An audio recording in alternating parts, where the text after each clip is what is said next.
Hello all, my name is Pradeep Chavan and today we are going to see corporate responsibility, that is ITF clause 5.1.1.1.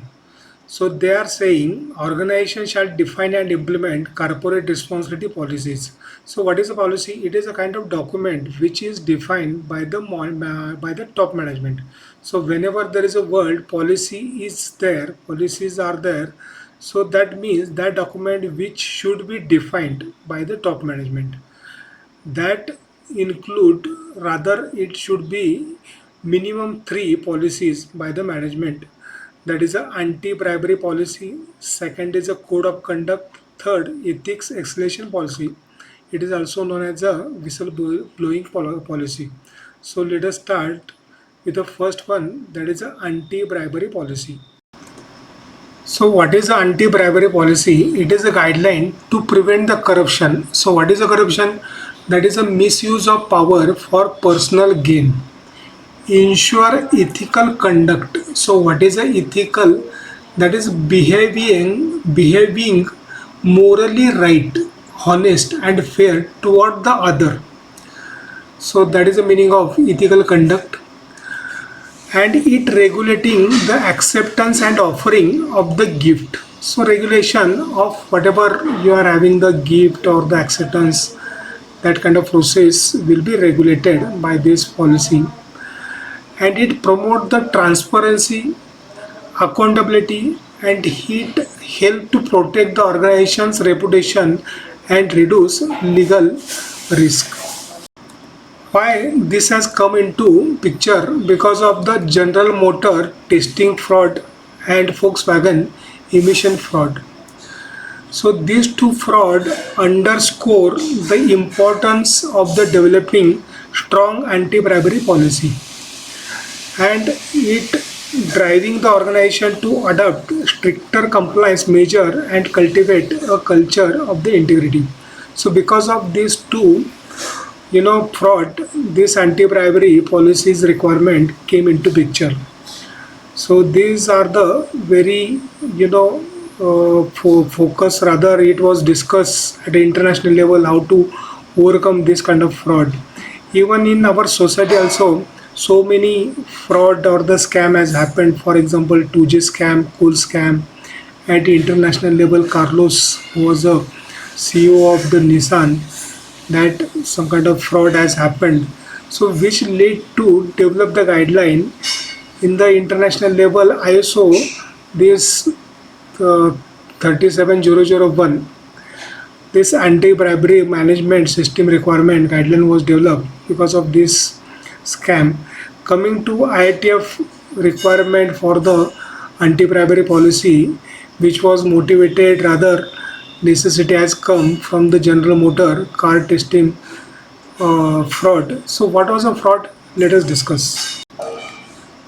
So certain vehicles were not tested for the safety and emission standard. So they reportedly fabricated the test results, and that misled regulators and customers, and it resulted in the legal action, regulatory fines, and damaged the General Motor reputation. It highlighted the importance of the transparency, safety compliance of the vehicle on the market. Basically, testing was not happen, and sticker, it used to come from the testing machine, and they used to paste that sticker for the non-tested vehicle. So that was a scam. Then second one, that is a Volkswagen emission scandal. So in vehicle emission scandal, that is a Volkswagen, so software was installed and which could detect when they were being tested for the emission and adjust the performance by the software. So whenever there is a testing for the emission norm, vehicle used to stationary at any condition that cannot be tested. So the software is giving the input that vehicle is stationary, then you need to perform that vehicle having the control emission control device that will be working means stationary, and when it is running at that time it was not working, so that increasing the mileage, so that's why they have modified the software. And in normal driving condition, vehicle pollutants, particularly nitrogen oxide. So why? Because that emission control device was not working. So to increase the performance or the efficiency, vehicle fuel efficiency, and this scandal came into the light in 2015, and researchers discovered the discrepancy between the laboratory test and real world emission, and after disclosure Volkswagen faced financial penalties, lawsuit and damage to the reputation. So because of that, anti-bribery policy has come into picture. Okay, now next is a code of conduct. So what is a code of conduct? So it is a guideline which gives the outline, the expected behavior and the ethical standard. So that is a fair and honest with colleague and everyone for the employees. Okay.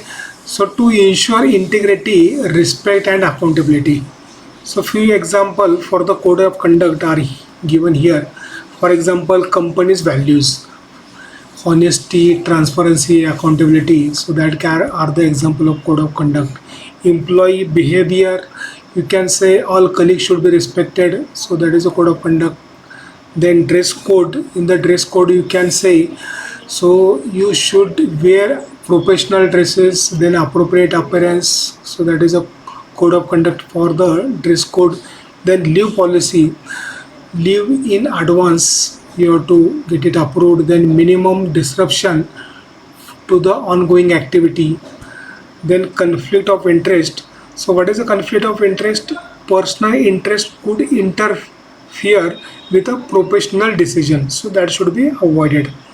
Okay, then communication, transparent communication should be there. Harassment, for example, no sexual harassment, no tolerance for the sexual harassment. Confidentiality, no misuse of company data, confidentiality will be maintained. So these are the code of conduct and example of same.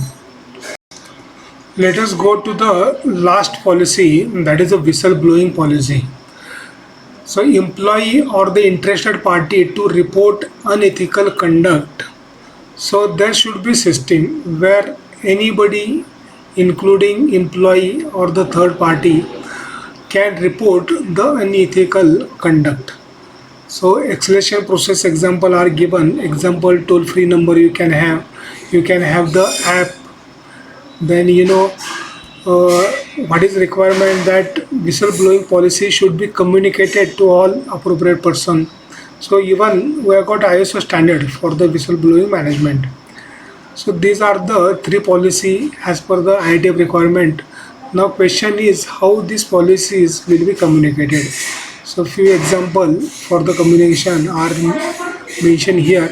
Annual appraisal during the induction of the new employees, distribution of the policy document, that can be criteria for the communication can be display the policy at appropriate places like the company gate, reception, conference room, manufacturing site, intranet portal. So this is how communication can be taken place. So that's all from my side. Thank you very much for joining this session. Thank you.